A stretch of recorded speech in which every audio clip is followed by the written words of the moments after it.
Oh, Jesus, God, good gravy. It's time to talk about the Jaguar. Oh, dear. My name is Stephanie Bree, and this is my video game buyer's guide, collector's guide, whatever you want to call it.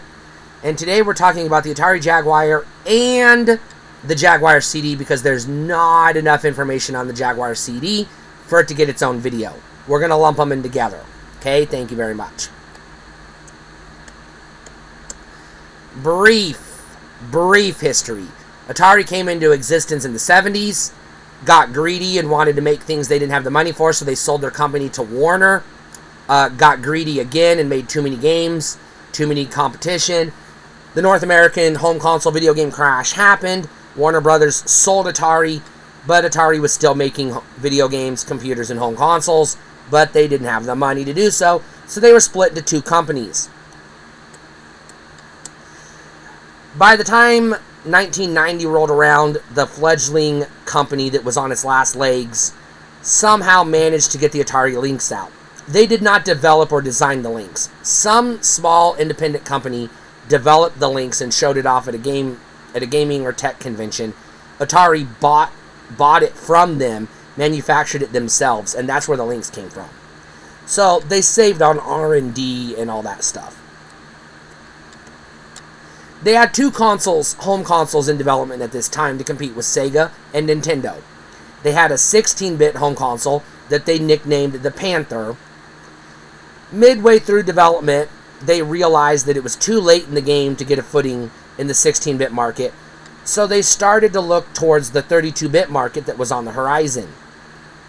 3DO was about to come out. PlayStation was in development. Saturn and 32X were in development or in various stages of about to come out. And so they upped their game and released a 32-bit console with a 64-bit system bus. And they told us to do the math because they wanted us to believe erroneously that it was a 64-bit console, which, by the way, bits don't mean shit. But when we do the math, we're like, it's not adding up, guys. There's nothing 64-bit about this thing. But it technically had two 32-bit processors running in tandem, kind of, sort of. One doing some things, the other one doing other things. And it had a 16-bit CPU that was there for whatever reason. The Motorola 68K, which was the same CPU in the Neo Geo, and the Sega Genesis, and a whole bunch of computers like the Commodore 64, etc., etc. So why did Atari want to release a home console in late 1993 going into 1994? Well, they thought they were going to get in on the next gen and be the next big thing. They were expecting to sell millions of consoles, even though they had just sunk millions and millions of dollars into a VR headset that never came to fruition. They thought, well, let's go ahead and sell a $300 home console and pair it with a $300 CD-ROM add-on. What?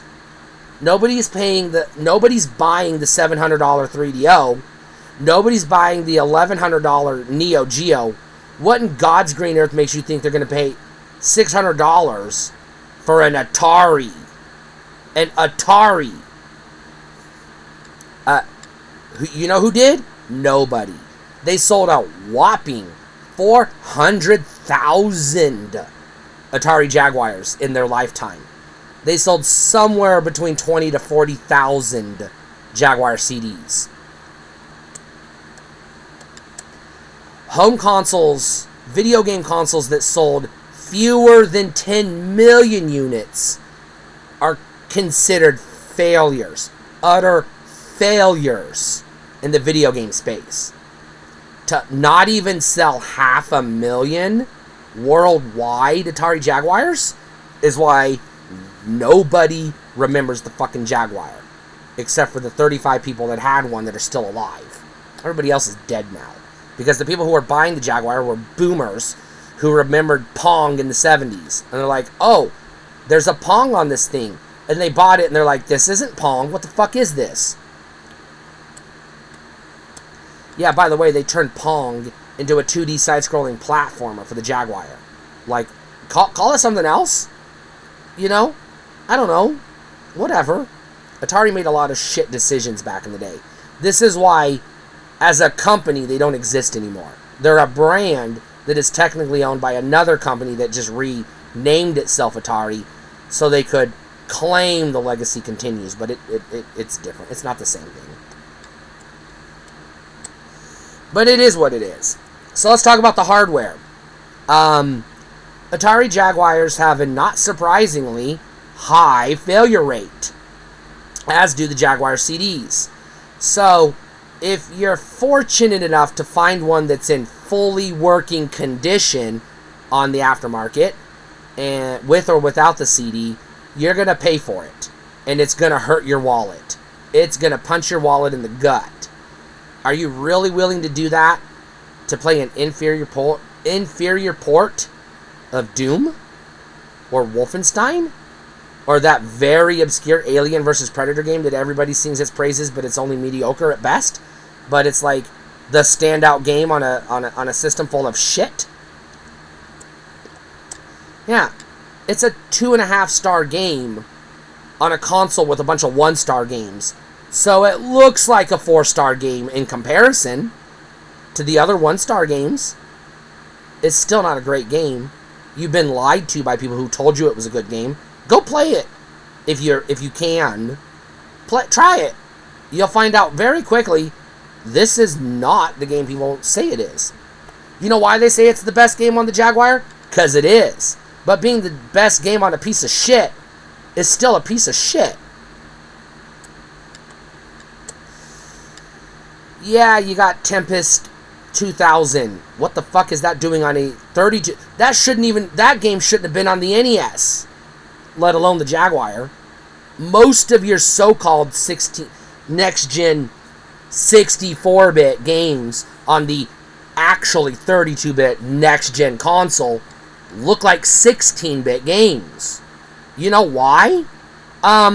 Because it had that 16-bit CPU that people who were making 16-bit Sega Genesis and arcade games were like, why are we going to waste our time learning how to develop for this overly complicated 32-bit nightmare when we could literally just port our 16-bit games to the system and be done with it?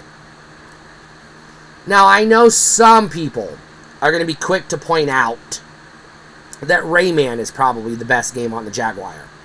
And it probably is the actual best game on the Jaguar. But it's not exclusive to the Jaguar. You can get a better version of Rayman on 100 other game consoles. That's only a half exaggeration. You can get the better version on the PS1. You can get it on you can get modern versions of it, HD remasters, etc. There's better ways to play Rayman than the Jaguar. Let's talk about the controller. Please don't. Please don't make me talk about this ginormous telephone booth that you want me to pretend is a game controller. No, I refuse. I'm not going to do it. I refuse. Worst game controller in the history of video game controllers. Cut the Ouya some slack. This is the worst game controller ever made. What the fuck is this thing? It's a goddamn nightmare is what it is. I have nothing good to say about the Jaguar. Nothing good. I love Atari. Watch my other videos. I'll talk great things about the 2600 all day long. I talked about how, there's no reason to own a 7800 or a 5200 other than if you're a fan. But guess what? I am a fan. I did own those systems. They're fine. Perfectly fine systems. Not the Jaguar. Who's it for? Fucking... I don't know. What's the word for somebody that likes to be abused? Masochist? That's who buy... You know who buys a Jaguar? Fucking masochists. That's who plays the Jaguar. Everybody else plays anything but the Jaguar. Let's talk about emulation. Broken, buggy, almost non-existent, not great, and you can't really accurately emulate that piece of shit controller anyways, so why would you even bother? Who's gonna spend the money, Retron or, I don't know, whoever's in that space, Interplay, are they still around? Interplay? I don't know who's in that space. Who's going to invest the money in making an aftermarket Atari Jaguar USB controller or an aftermarket Atari Jaguar USB adapter? You don't have to make the adapter because it's literally a Sega Genesis port. Just use your Genesis controllers. Yeah, the games aren't going to be functional or fully playable, but you're not missing anything. You're literally not missing anything. You want to play, what is it, Zool the Ninja in the Nth Dimension or whatever it's called? Just play the Genesis version. It's the same fucking game. Save your money, buy a Genesis. Don't waste your money on a Jaguar.